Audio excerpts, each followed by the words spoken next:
Halo semua, ketemu lagi dengan saya Ferdi, dan pada hari ini saya akan menjelaskan mengenai apa itu algoritma banker.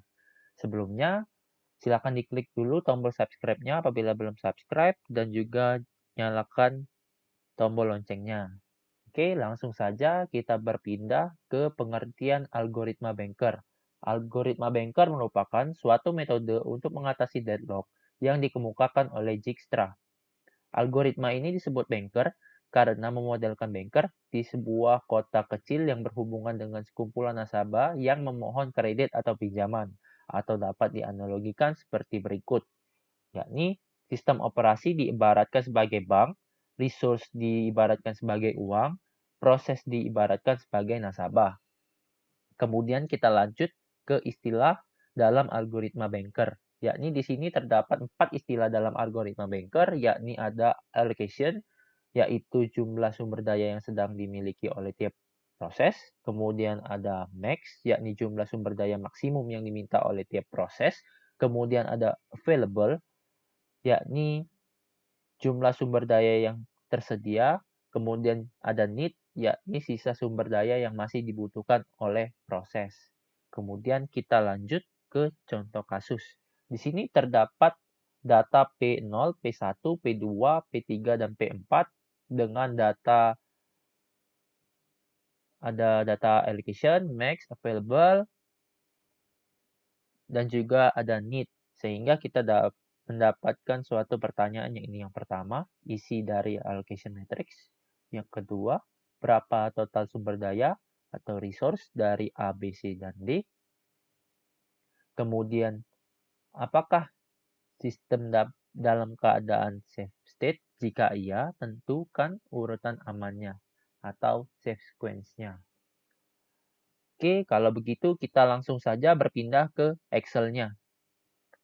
Nah, di sini saya sudah menyediakan rumus untuk mencari nilai allocation, yakni nilai max dikurang dengan nilai need.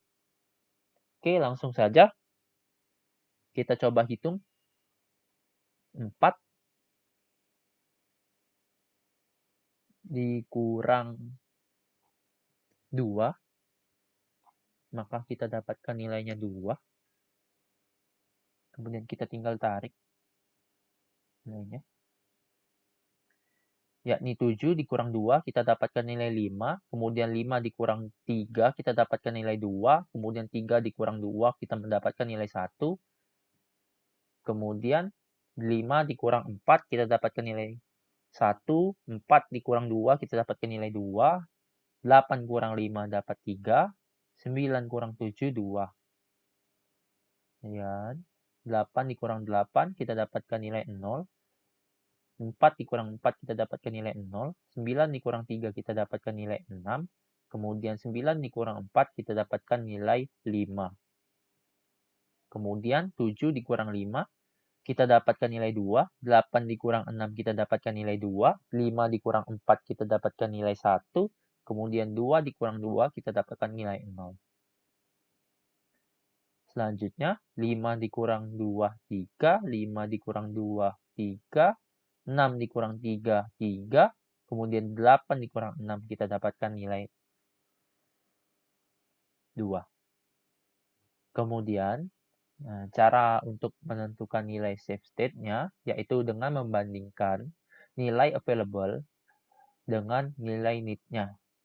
Yakni nilai need lebih kecil atau sama dengan dari nilai available. Sehingga need tidak boleh lebih besar daripada nilai available-nya.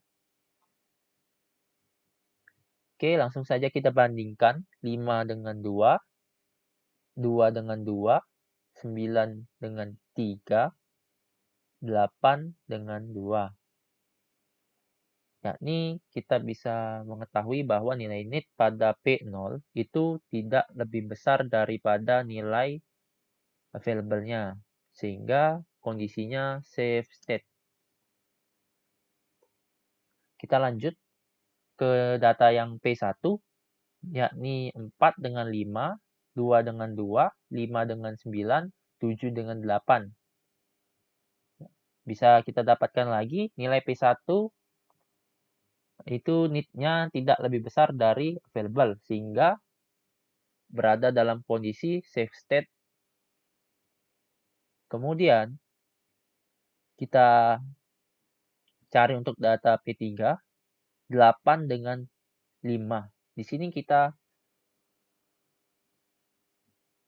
tahu bahwa nilai need pada P2 ini lebih besar daripada nilai 5, sehingga kita dapat tentukan nilai tersebut berada dalam kondisi unsafe state.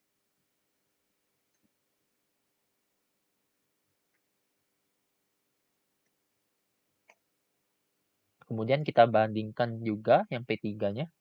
5 dengan 5, 6 dengan 2, sama juga nilai need-nya lebih besar daripada available, sehingga kita dapat simpulkan data tersebut berada dalam kondisi unsafe state. Kemudian untuk P4-nya kita bandingkan 5 dengan 2, 2 dengan 2, 3 dengan 9, 6 dengan 8. Di sini bernilai safe state. Oke, selanjutnya untuk kita dapatkan nilai available, kita dapat menjumlahkan nilai available yang ini dengan nilai allocation-nya. Oke, langsung saja kita coba ya.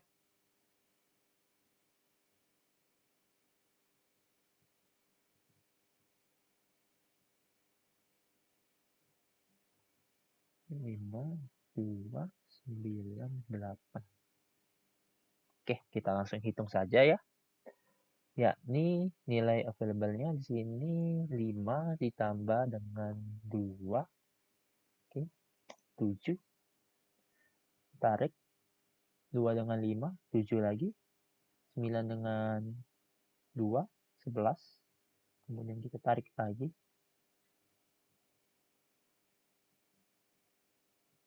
9. Oke, selanjutnya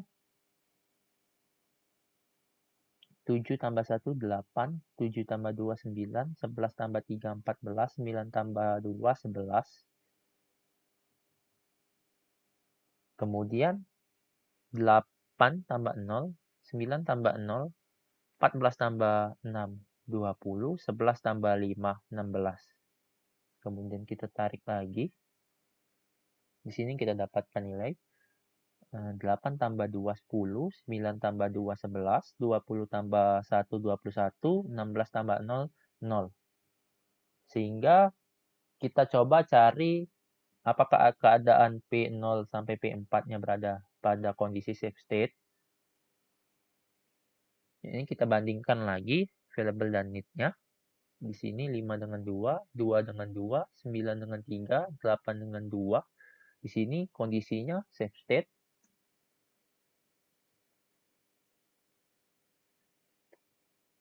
Kemudian 7 dengan 4, 7 dengan 2, 11 dengan 5, 9 dengan 7. Oke, masih berada pada kondisi safe state. Kemudian kita bandingkan kembali 8 dengan 8, 9 dengan 4, 14 dengan 3, 11 dengan 4. Maka dapat kita simpulkan berada dalam kondisi safe state. 5 dengan 8, 6 dengan 9, 4 dengan 20, 2 dan 16. Di sini dalam keadaan safe state. Kemudian 2 dengan 10, 2 dengan 11, 3 dengan 21, dan 6 dengan 16. Dalam kondisi safe state juga, maka dapat kita dapatkan nilai safe sequence-nya yakni P0, P1, P2, P3, dan P4. Karena kan nilainya semua berada dalam kondisi safe state. Kemudian untuk mendapatkan nilai resource-nya, di sini dapat kita dapatkan nilainya dengan cara menambahkan nilai available-nya yang ini ditambahkan dengan nilai allocation-nya di sini. Oke. 10 tambah 3, 13. 11 tambah 3, 14. 21 tambah 3, 24. Dan 16 tambah 2, 18. Sehingga kita dapatkan nilai total research-nya 13, 14, 24, dan 18 untuk nilai ABCD. Oke, sekian penjelasan dari saya mengenai algoritma Banker. Sekian dan terima kasih.